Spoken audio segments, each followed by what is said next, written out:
এর চেয়ে বড় অপমান সালাতের, যে সালাতের অপমান, যে সালাত শেষ হয়ে গেল। পৃথিবীর সবচেয়ে বড় দোয়া, সবচেয়ে দামি দোয়া, মুহাম্মদে বুঝলো এই দোয়া। বৃষ্টির দরকার, সালাত আদায় করো।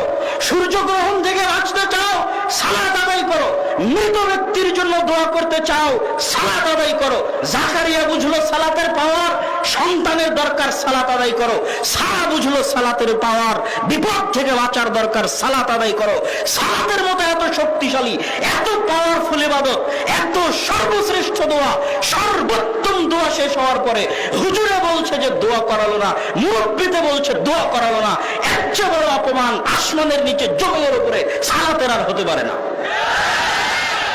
ওই মুরব্বিকে, ওই হুজুরকে আরো 100 বছর পড়তে হবে সালাত কাকে বলে এটা বোঝার জন্য। তো আমি একসাথে হাত তুলে দোয়া করার পর অন্যরা যেভাবে বলে সেভাবে বুঝাতে চাইনি। আমি আপনাকে বুঝাতে চাইছি, আপনি ভিতর থেকে ফিল করেন হোয়াট ইজ সালাত। সালাত কি? এর চেয়ে পাওয়ারফুল ইবাদত আসমানের নিচে জমিনের উপরে নাই। এর চেয়ে শক্তিশালী দোয়া আসমানের নিচে জমিনের উপরে নাই। আপনি যে কোনো বিপদে পড়েন না কেন, সব বিপদ থেকে আপনাকে উদ্ধার করতে পারে যদি সালাতের মাধ্যমে আল্লাহকে ডাকেন। আর সালাতের মাধ্যমে আল্লাহকে ডাকলে যত দ্রুত পাওয়া যায়, যত কাছে পাওয়া যায়, পৃথিবীর আর কোনো মাধ্যম নেই আল্লাহকে ডাকার এর চেয়ে শক্তিশালী, এর চেয়ে পাওয়ারফুল। যেই দিন আপনি সালাত বুঝে যাবেন, সেই দিন আপনি বুঝবেন আল্লাহু আকবার বলে দোয়া শুরু হয়েছিল আর আসসালামু আলাইকুম বলে দোয়া শেষ হয়েছিল। কিন্তু এটা আপনি বুঝেননি, এই জন্য আপনি তখন বেদাতে লিপ্ত আছেন। সম্মানিত উপস্থিতি, আল্লাহ সুবহানাহু ওয়া তাআলা আমাদেরকে রাসূল সাল্লাল্লাহু আলাইহি ওয়াসাল্লামের সুন্নাতের উপর আমল করার এবং সালাতের গুরুত্ব, সালাতের মর্যাদা। সালাত হচ্ছে, আজকের বক্তব্যের শেষে আরেকটা কথা বলে যাই, রব্বি জাআলনি মুকিমাস সালাহ।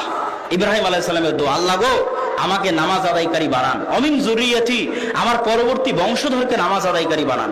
আমি যেন বেনামাজি না হই, আমার পরবর্তী বংশধর যেন বেনামাজি না হয়। শয়তানের দাসত্ব, শয়তানের গোলামির বিরুদ্ধে সবচেয়ে বড় অস্ত্র, সবচেয়ে ভয়ঙ্কর অস্ত্র, সবচেয়ে শক্তিশালী অস্ত্র হচ্ছে 5 ওয়াক্ত সালাত মসজিদে গিয়ে আদায় করা।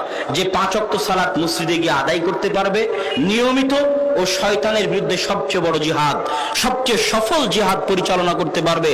অন্য সকল ষড়যন্ত্র, শয়তানের অন্য সকল ষড়যন্ত্রকে কাবুতে নিয়ে আসা তার জন্য সহজ হবে। আর যে সালাত ঠিক মতো আদায় করতে পারবে না, ও শয়তানের গোলাম হয়ে যাবে। ওর জন্য গান বাজনা করা, ওর জন্য অবৈধ সম্পর্ক করা, ওর জন্য সকল অন্যায় করা সহজ হয়ে যাবে। কাউকে দেখবেন যে নামাজ আদায় করার পরও গুনাহ করছে, ভালো করে খেয়াল করে দেখবেন ও 5 ওয়াক্ত সালাত নিয়মিত মসজিদে যায় না। যে নামাজি নামাজের পরও গুনাহ করে, ওই নামাজি 5 ওয়াক্ত সালাতের জামাতের নামাজি নয়। 5 ওয়াক্ত সালাতের জামাতের নামাজি হচ্ছে শয়তানের বিরুদ্ধে সবচেয়ে বড় জিহাদকারী, সবচেয়ে সফল জিহাদকারী। আর এর চাইতে টপ লেভেলের জিহাদকারীকে যে রাতে উঠে নিয়মিত তাহাজ্জুদের সালাত আদায় করে। অতএব 5 ওয়াক্ত সালাত নিয়মিত ধরে রাখার চেষ্টা করেন। জান্নাত অত কঠিন কিছু নয়, জান্নাত সহজ, গরিব মানুষের জন্য আরো সহজ। খালি 5 ওয়াক্ত সালাত আদায় করবেন আর কোরআন তেলাওয়াত করবেন, রমজান মাসে সিয়াম পালন করবেন, জান্নাতে শান্তিতে প্রবেশ করবেন ইনশাআল্লাহ। তো আব্দুল্লাহ বিন আব্বাস রাদিয়াল্লাহু তাআলা আনহু মুআবিয়া রাদিয়াল্লাহু তাআলা আনহুর যুক্তির উত্তরে শুধুমাত্র একটা কথা বললেন, তবুও সেটা কোরআনের আয়াত, অন্য কিছু নয়। কেন অন্য কথা বললেন না? আব্দুল্লাহ বিন আব্বাস ছোট সাহাবী, মুআবিয়া বড় সাহাবী। আব্দুল্লাহ বিন আব্বাস সাধারণ মানুষ, মুআবিয়া খলিফাতুল মুসলিমিন, আমিরুল মুমিনিন, প্রতাপশালী। মুরব্বী মানুষকে সম্মান করতে হয়, মুরব্বী মানুষকে হিসাব করে কথা বলতে হয়। তাও যদি সিনিয়র সাহাবী হয়, তাও যদি খলিফাতুল মুসলিমিন হয়, আমিরুল মুমিনিন হয়।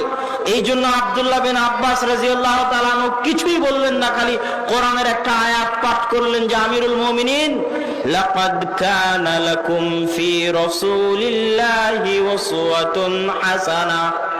আপনি আমিরুল মুমিনিন বলছেন যে কাবা ঘরের 4টে কোণা, এত বরকতময়, এত মহান ঘর, 4টে কোণাতেই হাত লাগাতে হবে।